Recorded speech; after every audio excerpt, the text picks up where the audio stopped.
అసలు పవన్ కళ్యాణ్ గారికి మేనరిజం నేర్పించిందే నేనురా. ఏంటి నమ్మరా? అరే నిజంరా బాబు. ఈ వీడియోని ఎండ్ వరకు చూడండి మీకే అర్థమవుతది. Hello hi guys, this is Shyam Prasad and you are watching Shyam kit YouTube channel. ఇంకా లెట్స్ గో స్టార్ట్ చేసేద్దాం. ఒక రోజు చైర్ లో అలా కూర్చొని ఉన్నా. పవన్ కళ్యాణ్ గారు దగ్గరకు వచ్చారు. దగ్గరకు వచ్చి, అరే శ్యామ్, నాకు ఒక మేనరిజం కావాలి, అది ఎలా ఉండాలంటే చాలా పవర్ఫుల్ గా ఉండాలి అని అన్నాడు. అని అంటే, ఆ బొక్కలే మేనరిజం ఎందుకులే బ్రో, ఏదో ఒకటి చేసే బ్రో అని నేనన్నా. అరే జస్ట్ ఫన్ ఇయర్, అరే సీరియస్ గా తీసుకోకండి, మరి చెప్తున్నా చూడండి. సరే అని అంటే, లేదు నాకు కావాలి, ఎలాగైనా సరే నాకు ఒక మేనరిజం కావాలి అని పట్టాడు. నేనుండి చైర్లోనే కూర్చొని చెమట వస్తుంది అనేసి ఇలా అన్నాను అంతే.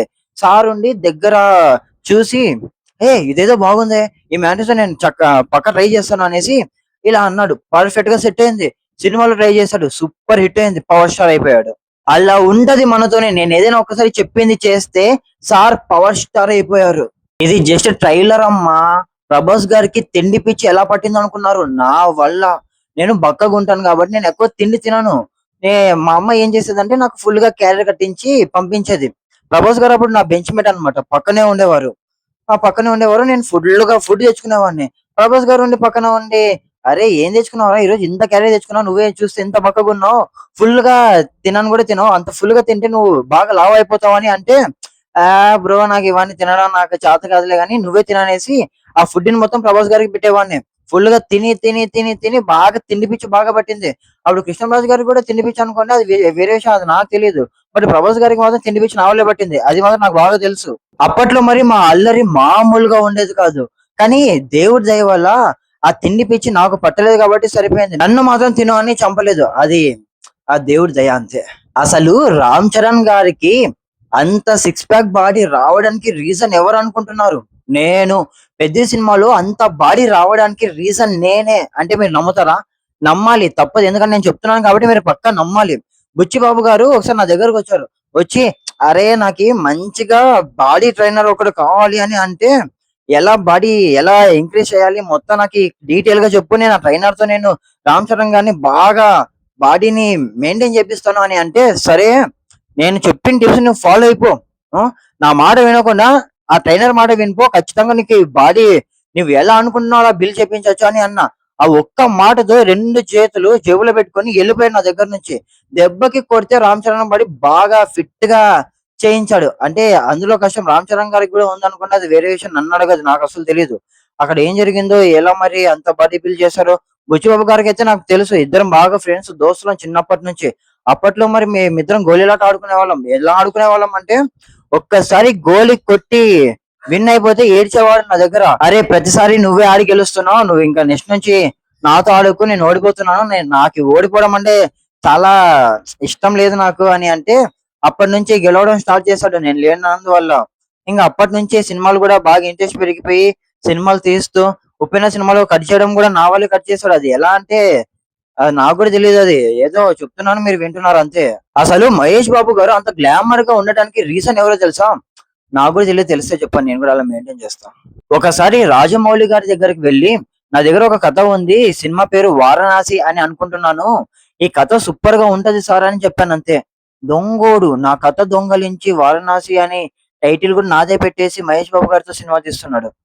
కేసు పెడదాం అనుకున్నాను, మరి నా మీద కేసు పెడతారనేసి భయపడి కేసు పెట్టకుండా ఆగిపోయా. లేకపోయింటే ఈ పాటికి నేను సినిమా తీసేసి పెద్ద డైరెక్టర్ అయిపోయేవాడిని. అది వేరే విషయం అనుకోండి, అయ్యేవాడినో కాదు మరి, అయ్యేవాడిని, పక్క అయ్యేవాడిని. ఎందుకంటే నాకు చాలా స్కిల్స్ ఉన్నాయి, అది నాకు తెలీదు.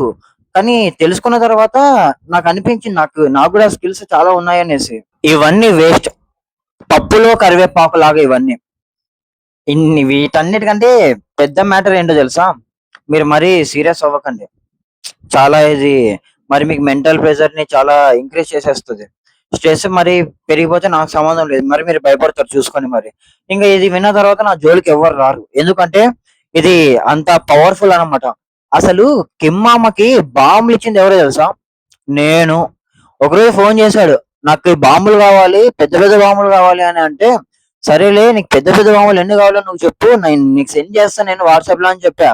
ఇంకా నాకు హైడ్రోజన్ బాంబులు కావాలి, న్యూక్లియర్ వెపన్స్ కావాలి అని అంటే వాట్సాప్ లో విత్ ఇన్ సెకండ్స్ లో సెండ్ చేసా.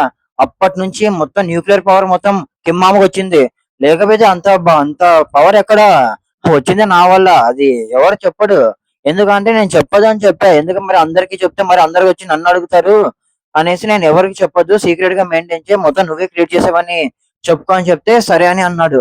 అసలు పీఎం మోడీకి లవ్ సెట్ చేసింది నేనే. ఎందుకంటే ఎంతకాలం అని సింగిల్‌గా ఉంటాడు. పాపం బోర్ కొడతది కదా! లైఫ్‌లో ఒక్కడే ఉండాలి అంటే. అందుకనేసి లవ్ సెట్ చేసి ఒక ఇంటివాడిని చేద్దామనే ఆశతో లవర్‌ని సెట్ చేశా. బట్ మీకు తెలీదులెండి ఇవన్నీ టాప్ సీక్రెట్ ఇవి. అసలు సందీప్ రెడ్డి వంగకి అంత కోపం రావడానికి మెయిన్ రీజన్ ఏంటో తెలుసా? నేను ఒకసారి ఫేక్ అకౌంట్ నుంచి ఇన్‌స్టాగ్రామ్‌లో మెసేజ్ చేశా. తర్వాత ఇది ఫేక్ అకౌంట్ అని తెలిసిన తర్వాత పాపం చాలా హార్ట్ బ్రేక్‌గా ఫీల్ అయ్యాడనుకుంటా. అప్పుడు ఏడ్చి ఆ ఏడుపు కాస్త అగ్రెసివ్‌గా మారింది. చాలా కోపంగా మారిపోయాడు. ఆ తర్వాత 'అర్జున్ రెడ్డి' సినిమా తీశాడు. తర్వాత సూపర్ హిట్ కొట్టాడు. తర్వాత 'కబీర్ సింగ్' తీశాడు. బ్లాక్ బస్టర్ కొట్టాడు. తర్వాత 'అనిమల్' తీశాడు. ఎక్కడికో వెళ్ళిపోయాడు. ఇదంతా మన వల్లేనయ్యా. మీరు నమ్మరు గాని నమ్మాలి ఇదంతా.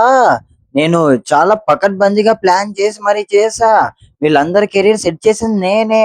మీరు గూడా మీ కెరీర్‌ని సెట్ చేయాలంటే నా దగ్గర నుంచి ఏదైనా సజెషన్స్ తీసుకోండి. పక్కా కెరీర్‌లో పక్కా ఎక్కడికో వెళ్ళిపోతారు. నాది గ్యారంటీ.